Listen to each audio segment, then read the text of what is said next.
Almost 150,000 people every year hope to cross borders illegally to reach what they believe to be the American dream of Europe. Alone or with family, they are ready to risk it all to get there, even if it means losing their lives. They come from Africa and the East.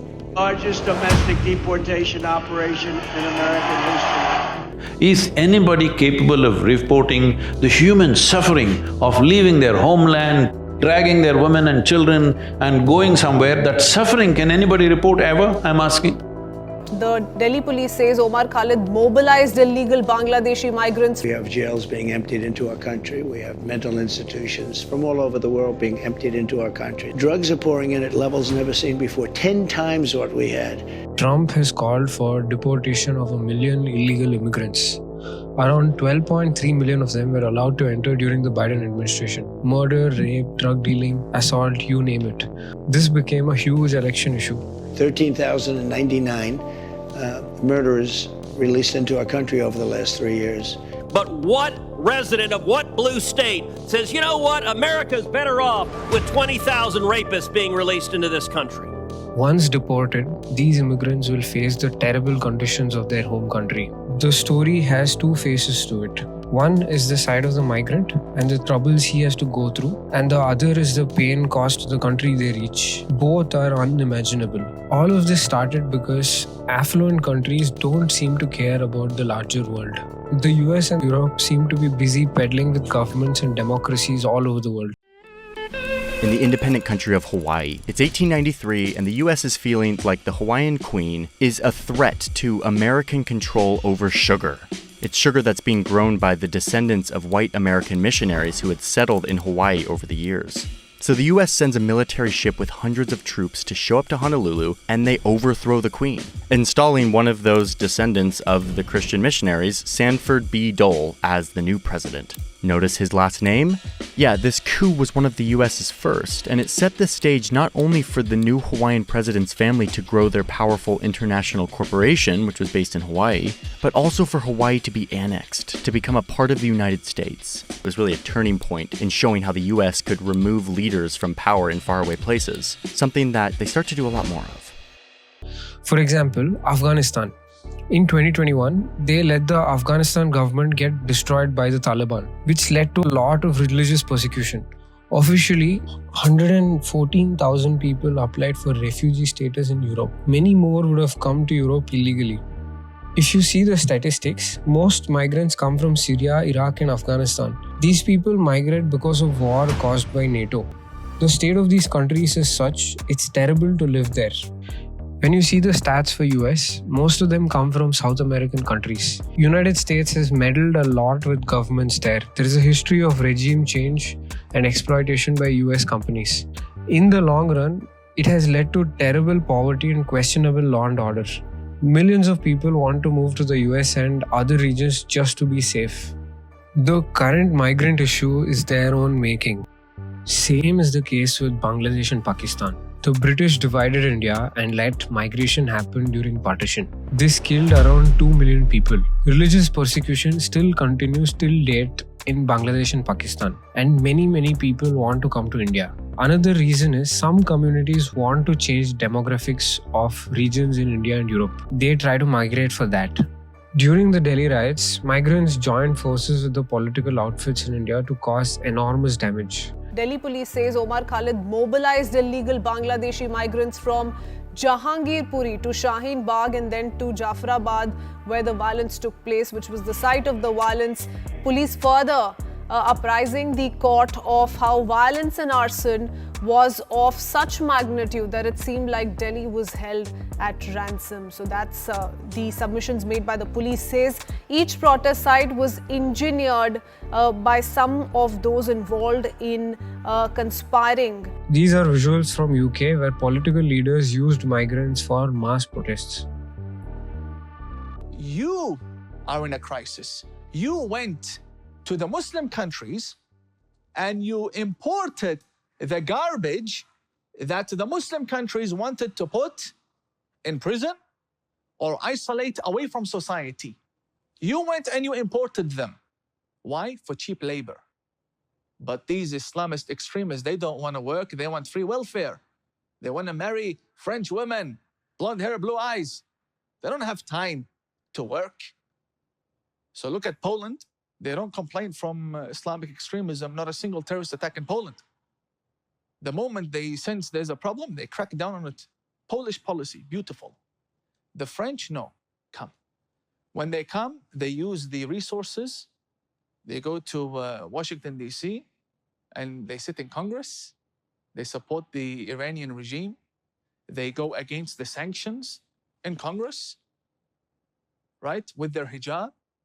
When you import that, or you allow it in, or you amplify it, or you glorify it in any way, you make your bed, sleep in it. So that is also a problem of the West. Another key issue is land. If you see Africa, most of the land is becoming desert. A lack of agricultural yields has led to extreme poverty.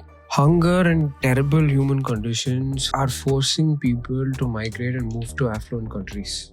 Because of climate change, 1.2 billion people are expected to migrate. Imagine these people moving to top cities. It will become hell on earth to live. If you had a piece of land and the soil is rich, would you leave that land and go? If you had trees on the land, would you leave it and go? You can easily survive there, at least subsistence farming will happen. Your nourishment will happen even if you don't make money. People will not leave that and go. Right now, that is in question.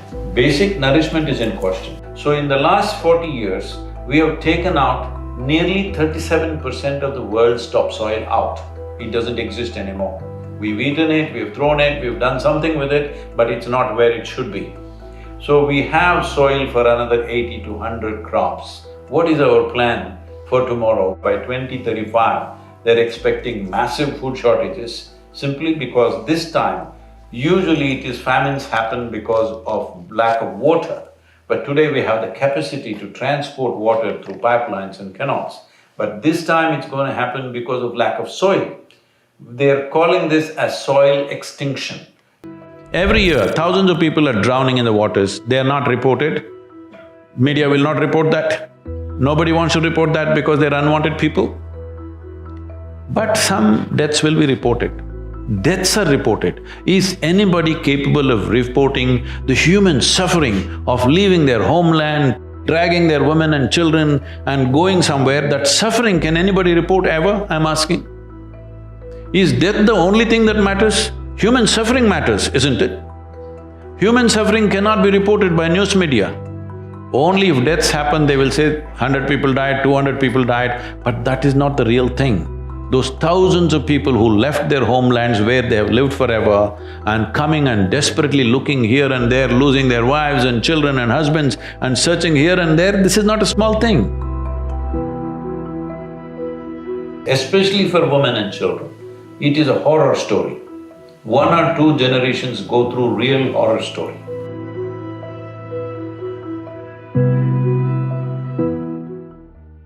To deport them is a problem, to keep them is another problem. What is the solution? 30 cities on the planet have 72% of the world's investment. With this kind of disproportionate investment, obviously people will all pile up in one place. This needs to spread. If investment has to spread, who will risk spreading their investment to a place which is harder to do business? You have to create a fund which will allow a little more easy money. If you want easy money, you must invest it in impoverished societies. So we are looking at this in a big way, trying to work with the United Nations and the large businesses and to set up a trust where businesses will be given soft loans for long gestation period, 12–15 years, so that you have time to go there, train the people, create talent and create a business and create livelihood there so that people don't have to go away. What kind of business? Well, businesses can decide what kind depending on the terrain, people, the nature of everything else that is their ecosystem.